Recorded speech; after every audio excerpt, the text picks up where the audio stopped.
பாவங்கள் தீர்க்கும் விஷ்ணு சகஸ்ரநாமம். விஷ்ணு சகஸ்ரநாமத்தை பாடுவதும் கேட்பதும் புண்ணிய பலன்கள் அளிக்கும். நம்மை சுற்றி இருக்கும் பாவங்களும் பாவிகளும் விலகி ஓடுவர். இதற்கு நல்ல உதாரணம் மகாபாரதத்தில் உண்டு.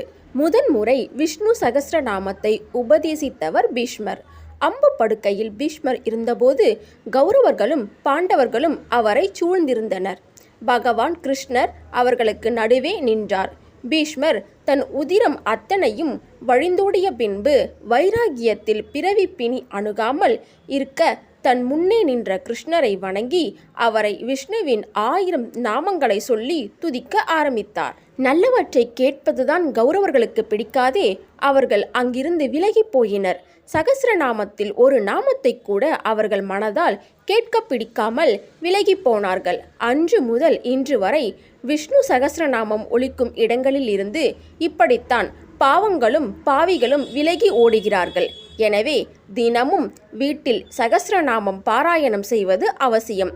இயலாதவர்கள் குறைந்தபட்சம் ஏகாதசி தினத்தன்று மட்டுமாவது விஷ்ணு சகஸ்ரநாமத்தை படிக்கவோ கேட்கவோ வேண்டும். இந்த ஏகாதசிக்கு ஐயா ஏகாதசி என்றும் பெயர்.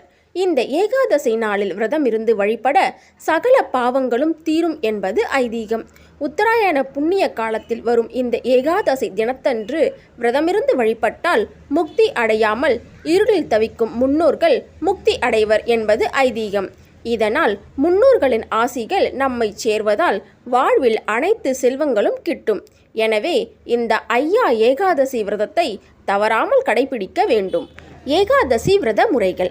ஏகாதசி அன்று பெருமாளை விரதமிருந்து வழிபட வேண்டும் என்கின்றன சாஸ்திரங்கள். தசமி அன்று ஒருவேளை உணவு உண்டு விரதத்திற்கு தயாராக வேண்டும். ஏகாதசி தினத்தில் முழுவதும் உபவாசம் இருக்க வேண்டும். வயதானவர்கள் குழந்தைகள் விரதம் இருக்க வேண்டிய அவசியம் இல்லை. உடல்நிலை சரியில்லாதவர்கள் உபவாசம் இருக்க முடியாதவர்களும் அரிசி உணவை தவிர்த்து நிலக்கடலை காய்கனிகள் பழங்கள் பால் தயிர் போன்றவற்றை பெருமாளுக்கு நிவேதனம் செய்து உண்ணலாம். பூரண உபவாசம் இருப்பவர்கள் 7 முறை துளசி தீர்த்தம் மட்டும் அருந்தலாம். துளசி பறிக்கும் முறைகள்.